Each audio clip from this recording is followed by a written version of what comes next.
मौसम से जुड़ी जानकारी और लाइव मौसम खबरों के लिए हमारे YouTube चैनल को सब्सक्राइब करें और बेल आइकॉन दबाकर हर अपडेट पर रखें नजर। नमस्कार, हरियाणा के लिए स्काईमेट के साप्ताहिक मौसम पूर्वानुमान के इस बुलेटिन में आपका स्वागत है। मैं हूं देवेंद्र त्रिपाठी। 14 अक्टूबर से 20 अक्टूबर के बीच हरियाणा में कैसा रहेगा मौसम और क्या है सप्ताह फसलों से जुड़ी सलाह, आइए जानते हैं।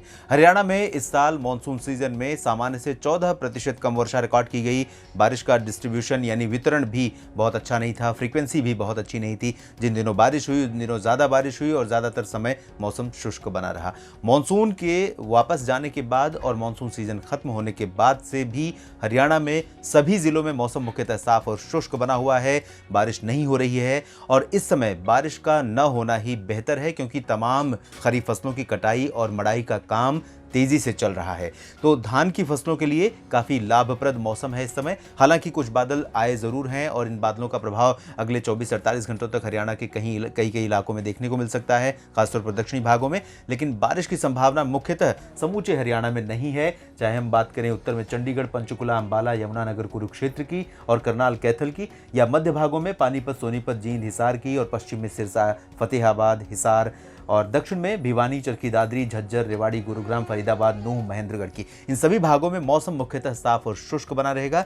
लेकिन 17 और 18 अक्टूबर को दक्षिणी क्षेत्रों में कुछ स्थानों पर हल्की वर्षा हो सकती है, जिसमें फरीदाबाद, पलवल, नूंह और गुरुग्राम, रेवाड़ी, महेंद्रगढ़, चरखी दादरी, झज्जर ये इलाके शामिल होंगे। इन भागों में 17 और 18 को हल्की बारिश की संभावना है और ये बारिश भी फसलों की कटाई मड़ाई के काम में बहुत बाधा नहीं डाल पाएगी। मुख्यतः शुष्क और साफ मौसम ही समूचे क्षेत्र में पूरे सप्ताह रहने की संभावना है। तो लेकिन जिस दौरान बारिश संभावित है दक्षिणी जिलों में, उस दौरान इन क्षेत्रों के किसानों को थोड़ा सतर्क रहना होगा फसलों को बचाने के लिए, क्योंकि अगर फसल काटी जा चुकी है और बारिश होती है तो ऐसे में फसल का नुकसान हो सकता है, उपज प्रभावित हो सकती है, उत्पादन जो होगा, अनाज की गुणवत्ता जो है वो प्रभावित हो सकती है। तो इसलिए पहले से ही सतर्क रहना होगा। इसलिए हमने आपको पहले से ही आगाह किया और साप्ताहिक मौसम पूर्वानुमान इसीलिए हम लोग उपलब्ध कराते हैं, ताकि किसानों को आने वाले दिनों में होने वाली मौसमी विसंगतियों से किसी तरह के नुकसान की आशंका न रहे। ये तो रही बात मौसम की। और अब जानते हैं कि हरियाणा के किसानों के लिए क्या है फसलों से जुड़ी सलाह।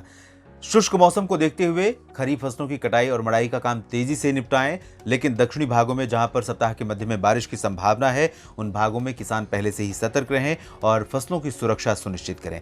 बासमती धान और बाजरा आधारित फसल चक्र वाले क्षेत्रों में अगर आपको गेहूं की बुआई करनी है तो उसके लिए कुछ उन्नत किस्में हम आपको पहले से बता दें ताकि उसका प्रबंध कर सकें।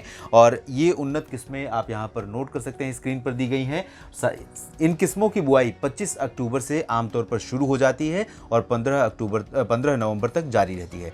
तो अभी बुआई में समय है, लेकिन पहले से किस्मों के बारे में इसलिए बताया जाता है ताकि उसका प्रबंध आप कर सकें, आप अपने क्षेत्र में पता कर सकें कि कौन सी फसल उपलब्ध है। पचेती फसल के लिए आप यूपी 2338, WH 1021, PBW 373 और राज 3765 किस्में चुन सकते हैं। बुआई शुरू होने में अभी समय है, लेकिन किस्मों का प्रबंध आपको पहले करना है। राया फसल में तना गलन की आशंका रहती है, इसके बचाव के लिए उपाय बुआई से पहले ही करने पड़ते हैं। बीज को 2 ग्राम कार्बेंडाजिम प्रति किलोग्राम की दर से एजोटोबैक्टर टीके के साथ इस बीज को आपको उपचारित करना होगा। हरियाणा के लिए साप्ताहिक मौसम पूर्वानुमान के इस बुलेटिन में अभी के लिए इतना ही। आप बने रहिए मौसम की हर खबर के लिए स्काईमेट वेदर के साथ। धन्यवाद। प्रदूषण की रियल टाइम इंफॉर्मेशन के लिए आज ही स्काईमेट AQI ऐप डाउनलोड करें और अपनों की सेहत का रखें ख्याल।